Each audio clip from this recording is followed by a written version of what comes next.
Hello दोस्तों, मैं doctor Ghiyasuddin. आज मैं आप लोगों को हर्निया के बारे में बताऊंगा। हर्निया क्या है, क्यों होता है, कैसे होता है, इसके लक्षण क्या हैं, इसके कारण क्या हैं।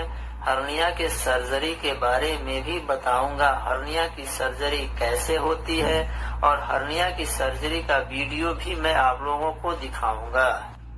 हर्निया एक आम समस्या है। कई बार आपने लोगों को बात करते हुए सुना होगा कि उन्हें हर्निया हो गया है, उनका हर्निया का ऑपरेशन हुआ है। यह समस्या स्त्री या पुरुष किसी को भी हो सकती है। जब इंसान की पेट की मसल कमजोर हो जाती है या कोई डिफेक्ट पैदा हो जाता है, तब हर्निया की समस्या होती है। हर्निया में मनुष्य की पेट की मांसपेशियां कमजोर हो जाती है और उनके अंदर से आते या कोई कंटेंट बाहर आने लगता है और लेट जाने पर वह वापस चला जाता है। बहुत बार हर्निया पेट में खड़े होने में, खांसने में या कोई अन्य कार्य करने में परेशानी होने लगती है और लेट जाने पर आराम हो जाता है। हर्निया की समस्या जब पेट में से कोई अंग या मांसपेशियां या ऊतक किसी छेद की सहायता से बाहर आने लगता है।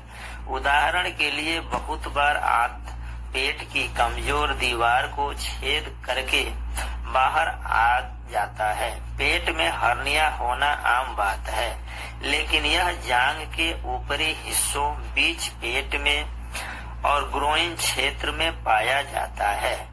जांघ के बीच का भाग में भी हो सकता है। इसके लक्षण आमतौर पर दिखाई नहीं देते हैं, पर कभी कभी थोड़ा थोड़ा दर्द हर्निया में काफी सामान्य बात है और उसी से हम पहचान सकते हमें हर्निया की समस्या है। आमतौर पर हर्निया जानलेवा नहीं होता, लेकिन यह अपने आप सही नहीं होता है। कभी कभी हर्निया से होने वाली खतरनाक जटिलताओं को रोकने के लिए या समाप्त करने के लिए सर्जरी की आवश्यकता होती है।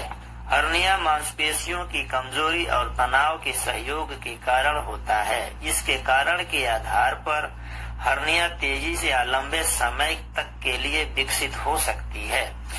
स्त्रियों में गर्भ में पेट की दीवार बंद होने में विफलता, जो एक जन्मजात दोष है। आयु, पुरानी खांसी, चोट या सर्जरी से नुकसान। कुछ ऐसे कारण भी हैं जो आपके शरीर पर दबाव पड़ता है और हर्निया का कारण बन जाता है। गर्भवती होने से जो आपके पेट पर दबाव पड़ता है, कब्ज या कंस्टिपेशन होने पर आपके बोवेल मूवमेंट के समय तनाव बढ़ जाता है। भारी वजन उठाने से, पेट में मुक्त द्रव होने से, अचानक वजन बढ़ जाने से, किसी अंग के सर्जरी के कारण, लगातार खांसी आना, छींक आने के कारण, सिस्टिक फाइब्रोसिस, बढ़ा हुआ प्रोस्टेट, पेशाब करने के लिए जोर लगाना, भारी वस्तुओं को उठाना, पेरिटोनियल डायलिसिस, खराब पोषण, धूम्रपान, शारीरिक थकावट, अपरिचित टेस्टिकल्स हर्निया के लक्षण हैं। हर्निया कई प्रकार का होता है और अलग अलग मनुष्यों में अलग अलग तरह से हो सकता है। जैसे हर्निया स्त्री और पुरुष दोनों में ही अलग अलग प्रकार का होता है। इग्वाइनल हर्निया का सबसे आम प्रकार का हर्निया है। हर्निया के सभी प्रकारों में कुल 70% मामलों में इस प्रकार का हर्निया पाया जाता है। ये हर्निया तब होती है जब आंत में पेट किसी कमजोर जगह पेट की निचली दीवार को फाड़कर बाहर निकल जाती है। अक्सर इग्वाइनल कैनाल में यह होता है। इग्वाइनल कैनाल हमारे ग्रोइन में पाया जाता है। इस तरह का हर्निया महिलाओं की तुलना में पुरुषों में ज्यादा होती है। ऐसा इसलिए क्योंकि जन्म के कुछ ही समय बाद मनुष्य के अंडकोश इग्वाइनल कैनाल से बाहर निकलते हैं और कैनाल को लगभग पूरी तरह से बंद करना होता है। कभी कभी कैनाल ठीक से बंद नहीं होता है और हर्निया होने के लिए कमजोर क्षेत्र बन जाता है। दोस्तों, मैं आप सभी को हर्निया के बारे में बताया हूँ। आप सभी अच्छी तरह से समझ गए होंगे। दोस्तों, आप सभी से निवेदन है कि मेरे चैनल को सब्सक्राइब करें, इस वीडियो को लाइक करें और अपने दोस्तों तक शेयर करें। Thank you.